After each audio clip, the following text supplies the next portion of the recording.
I'm going to tell you a story about the keeper of the keys. This is chapter 2. Everything is going great, but then what did I find on the floor? I found a silver skeleton key. I think to myself, I cannot do this anymore. I am going to refuse that this key is going to do anything. I am not going to look outside to see if anything happened. I am just going to go get myself some breakfast and go about my day with no problems. Oh no, there is a problem. Where is this coming from? We have a hamster now? This hamster came out of nowhere. It has to be from the key, I thought. Oh no, I don't want my kids to see this. They'll want to keep this hamster, and I do not want a pet. Then Bria comes running over to the kitchen and sees the hamster. She is so excited that we have a pet. She yelled for Cody, and Cody came running in. He is so shocked. They cannot believe their eyes. They finally have a pet, they said. Cody, I think we have our own hamster, Bria said with excitement. Bria decides to tell Cohen about this new exciting thing that is on our kitchen counter. Cohen is first really confused when he gets there, but as he looks a little deeper, he sees a cute little hamster up in the top, cuddled with his bedding, and he is ecstatic. He cannot wait to do all these fun things with the hamster. He has something very special in mind, and it requires giant Legos and a hamster wheel. Cohen quickly gets to work building a giant Lego maze for the hamster. Cohen looks at his hard work and he thinks it's perfect. Then Bria says, we don't want the hamster to get lost, so let's put the hamster in this hamster wheel. Cohen says the hamster is ready to try out the maze. So he puts the hamster down at the start line and off the hamster goes.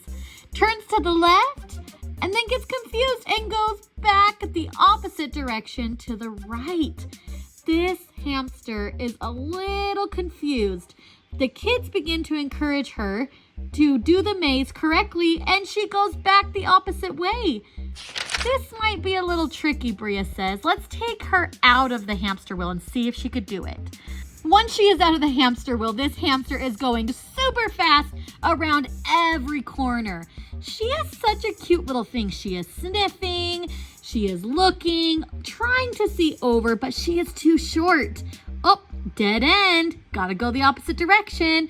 She's going so fast and she sees a treat that the kids left. And then she turns the wrong way. She's stuck. She tries to go over, but that is not gonna work. Then she goes back the other direction and she is free. She did it. The cute little hamster made it through the maze, but catching the hamster is another story. Even though we are having fun with the hamster, it is time for Joel to get home from work, and he doesn't know about the keys, and we have to try to explain this hamster to him. Joel just walked in the door. I try to act normal by asking him how his day went. And he answered, oh, it was all right. How was your day? I said mine was good, but I had something I needed to tell him. And right after I said that, Joel interrupted me and said, actually, that reminds me of something. I actually found this key sitting in my truck when I was leaving for work. I very calmly told Joel to hand over the key. He didn't understand why I needed the key. Stop, Joel. Stop, I said. Give me the key. You do not understand how dangerous that key is. Just hand me the key, Joel, I begged. Joel confusingly said, okay, here's the key, and put it in my hand. The second he put it in my hand, something strange happened. I started feeling all tingly inside my fingers, and I disappeared. Joel looked up in horror and said, where is Breanna? Joel frantically asked Cohen, where is your mom? She just disappeared. Cohen says he doesn't know what's going on. And Joel quickly describes how he gave me the key and put it in my hand and I disappeared. Cohen then realized what just happened. Cohen quickly says, Dad, I would put the key up here, up high. I wouldn't touch it if I were you. Joel asks Cohen, what is going on with this key? And Cohen answers back, you might want to sit down for this. But before he can explain anything, he looks up at the board and it says keeper. What does keeper mean? And who wrote that on our board? Cohen thought. Joel is so confused, throwing his hands up. What is going on? Someone's got to explain this to me. Cohen does the best he can at explaining what is going on. Joel is so confused and getting frustrated, not understanding why we wouldn't tell him what was going on in the first place. So Joel says, wait, Cohen, so all of this is because of keys? Cohen replies, yes. Joel then asks, how do we get Mom back? Cohen replies that he has no idea. Joel instantly becomes frustrated. He doesn't know where to go from here. They both quickly agree that they have to find a way. They have to figure this out. We have to find Mom. After having absolutely no luck trying to figure out what the word keeper meant and what it stands for in helping find Mom, they quickly run outside to start searching. She has to be here somewhere, says Joel. Joel is starting to lose daylight and he has not found Mom yet. He searches some more and decides to go look in the camp trailer. Maybe she's in there.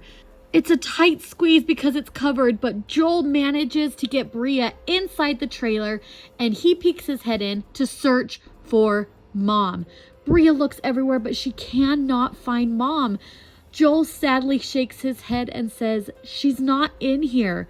What else can we do? Where else can we look? Bria sadly asks, Dad, am I ever going to see my mom again? Joel says, yes, Bria, of course you will, as he's trying to hold on the little bit of hope he has left. I am so confused. Where am I? I was just at home grabbing the key from Joel and I just appeared here. I am at a soccer complex? What is going on? I love soccer. I must have been thinking of soccer when I touched the key, and now I'm here. I have to get home. My family is probably really worried about me. I've got to figure out a way to get home to them. Once I get home, I run into the kitchen to find Joel. He turns around and is so excited to see me. He thought I was gone forever, and I am so excited to be home. We start talking to each other and trying to figure out what we have to do about this key situation and how dangerous this is. That we could just disappear. What happens if a kid disappears? Joel then tells me about the word keeper that is on our board. We need to figure out what keeper means. We need to figure out who is sneaking into our house and writing messages on our board. I begin to get that really creepy, eerie feeling again. So I go into the front room where the board says keeper just to look at it one more time to see if I notice anything. Joel, I said, there is a black car inside our driveway right now. Who is it and why are they here? Joel quickly looks into the window and sees the black car that I am talking about. They are pulling out as we speak. I quickly tell Joel to go out and see if he could get the number on the car so that we could see the license plate. As he runs out, the car is gone. It is nowhere to be seen. What do we do now, I thought? The car is gone. Now we'll never know who it is. I decide to look back at the security camera footage to see who this black car is and see if we could get any information on this car at all to figure out if this is the person that is giving us the keys or if this is the person who is sneaking into our house and writing messages. But we need to know who this person is and why they were at our house. We then look through the security footage and see the black SUV that is pulling out of our house, but we cannot catch a license plate number. What are we gonna do? Do you guys see any clues? This finishes the chapter 2 of Keeper of the Keys. Next week, you will find out what happens in chapter 3. Make sure you subscribe to our channel, give this video a thumbs up, and we will see you guys at the next story time.